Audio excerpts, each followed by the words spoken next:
Last వీడియోలో చాలా ఫ్లేవర్ఫుల్గా టేస్టీగా బిర్యానీని ఎలా ప్రిపేర్ చేసుకోవాలనేది చూపించాను కదా. ఈ వీడియోలో ఆ బిర్యానీకి కాంబినేషన్గా కర్రీని ఎలా చేసుకోవాలనేది చూపిస్తున్నాను. ఈ కర్రీ చాలా బాగుంటుంది. వీడియోని ఎక్కడ స్కిప్ చేయకుండా చివరి వరకు చూడండి. ఈ కర్రీని ప్రిపేర్ చేసుకోవడం కోసం ఒక 2 బంగాళదుంపల్ని తీసుకొని వాటిని ముక్కలు కట్ చేసుకొని ప్రెషర్ కుక్కర్లోకి వేసి 2 to 3 విజిల్స్ వరకు ఉడికించుకోవాలి. ఇలా ఒక 2 విజిల్స్ వచ్చిన తర్వాత స్టవ్ ఆఫ్ చేసేసి ఈ బంగాళదుంపల మీద ఉన్న పొట్టు మొత్తాన్ని పీల్ చేసుకొని వీటిని ముక్కలు కట్ చేసుకొని పక్కన పెట్టుకోవాలి. ఈ వీడియోలో నేను చూపిస్తున్న మసాలా గ్రేవీ అనేది మనకి బిర్యానీలోకే కాకుండా కర్రీస్లో కూడా వేసుకోవచ్చు. అంత టేస్టీగా ఉంటుంది. అసలు ఆ గ్రేవీ ఏంటి, దాన్ని ఎలా ప్రిపేర్ చేసుకోవాలి చూడాలి అనుకుంటే వీడియోని ఎక్కడ స్కిప్ చేయకుండా చివరి వరకు చూసేయండి. ఇలా పొట్టు తీసి పెట్టుకున్న బంగాళదుంపలు మొత్తాన్ని ముక్కలు కట్ చేసుకొని పక్కన పెట్టుకోవాలి. ఇప్పుడు మసాలా పేస్ట్ని ప్రిపేర్ చేసుకోవడం కోసం మిక్సీ జార్ని తీసుకొని అందులోకి ఒక 2 to 3 టేబుల్ స్పూన్స్ వరకు గసగసాలని వేసుకోవాలి. ఇందులోకి ఇప్పుడు ఒక 2 దాల్చిన చెక్క ముక్కలు, అలానే ఒక 2-3 లవంగాలు, మిరియాలు కూడా ఒక 6-7 వరకు మిరియాలని వేసుకోవాలి. ఇక్కడ నేను ఫ్లేవర్స్ అన్నీ బ్యాలెన్స్ అవ్వడం కోసం కొంచెం కొంచెమే వేస్తున్నానండి. అదే మనం ఎక్కువ వేసుకుంటే ఇవన్నీ ఘాటు ఎక్కువైపోతాయి కాబట్టి మసాలా అనేది అంత టేస్ట్ ఉండదు. కాబట్టి వేసుకునేటప్పుడు చూసి వేసుకోండి.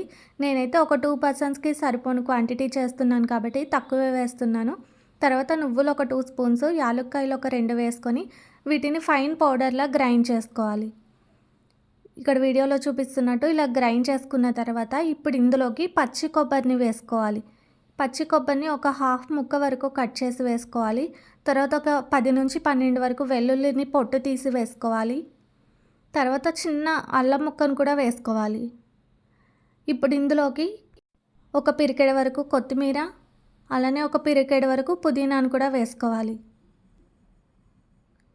మనం ఈ పేస్ట్లోకి పుదీనాని కొత్తిమీరని వేసుకోవడం వల్ల టేస్ట్ చాలా బాగుంటుంది. తర్వాత ఒక మీడియం సైజ్ ఆనియన్ కూడా ముక్కలు కట్ చేసి వేసుకోవాలి. ఒక 2 టమాటోస్ని కూడా ముక్కలు కట్ చేసుకొని వేసుకోవాలి. తర్వాత ఇప్పుడు పసుపు వేసుకోవాలి. పసుపు ఒక 1/2 టేబుల్ స్పూన్. తర్వాత కర్రీకి సరిపోను సాల్ట్ని నేను ఇక్కడే యాడ్ చేసేస్తున్నాను. ఒక 2 స్పూన్స్ వరకు సాల్ట్ని వేసుకున్న తర్వాత కారంని కూడా యాడ్ చేసుకోవాలి. కారం కూడా ఒక 1.5 టేబుల్ స్పూన్ వరకు వేసుకొని ఇదంతా ఎంత మెత్తగా వీలైతే అంత మెత్తగా పేస్ట్ని గ్రైండ్ చేసుకోవాలి. అవసరమైతే కొంచెం వాటర్ని యాడ్ చేసుకొని గ్రైండ్ చేసుకోవచ్చు. మనకి ఇలా నలిగితే సరిపోతుంది. ఇప్పుడు ఈ మసాలా పేస్ట్ని పక్కన పెట్టుకొని దీన్ని కర్రీని ఎలా ప్రిపేర్ చేసుకోవాలనేది చూద్దాం.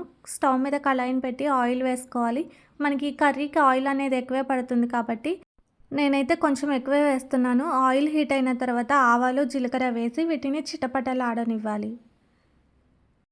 ఈ ఆవాలు, జీలకర్ర కొంచెం చిటపటలాడిన తర్వాత మనం గ్రైండ్ చేసి పెట్టుకున్న పేస్ట్ని వేసుకోవాలి.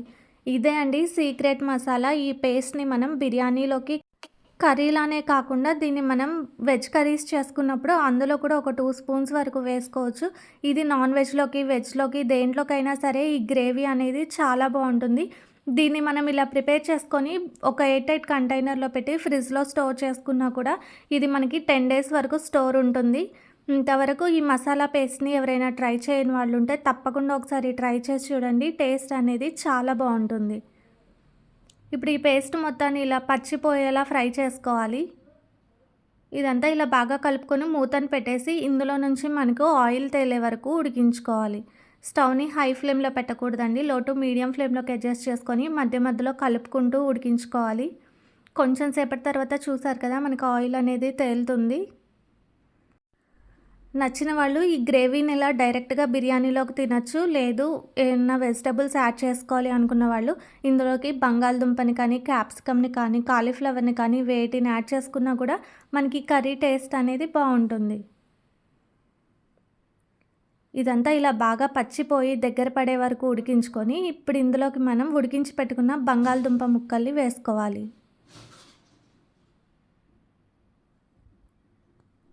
ఇలా బంగాళదుంప మొత్తం వేసిన తర్వాత ఇందులోకి 1 కప్పు వరకు వాటర్ని వేసుకోవాలి.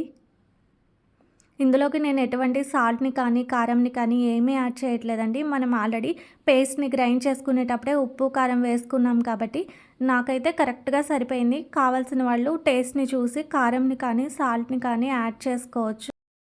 ఇప్పుడు ఈ కర్రీకి ఒక మంచి ఫ్లేవర్ రావడం కోసం ఒక నిమ్మకాయ సైజ్ అంత చింతపండుని తీసుకొని వాటర్‌లో నానబెట్టుకొని, ఆ రసాన్ని ఇందులోకి వేసుకుంటే మనకి ఈ ఫ్లేవర్స్ అన్నీ చక్కగా బ్యాలెన్స్ అవుతాయి. ఇప్పుడు ఇంతా బాగా మిక్స్ చేసుకున్న తర్వాత మూతను పెట్టేసి ఆయిల్ పైకి తేలే వరకు ఉడికించుకుంటే సరిపోతుంది.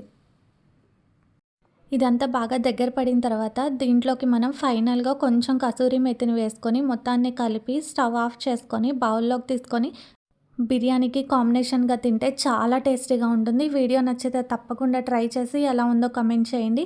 ఇలాంటి మరిన్ని రెసిపీస్ కోసం నా ఛానల్‌ని సబ్స్క్రైబ్ చేసుకొని పక్కనే ఉన్న బెల్ ఐకాన్‌ని ట్యాప్ చేసి ఆల్ అనే ఆప్షన్‌ని సెలెక్ట్ చేయండి. వీడియో నచ్చితే లైక్ చేయడం మాత్రం మర్చిపోకండి. వీడియోని లైక్ చేయడం వల్ల ఈ వీడియో అనేది మరికొంతమందికి రికమెండ్ అవుతుంది. Thanks for watching.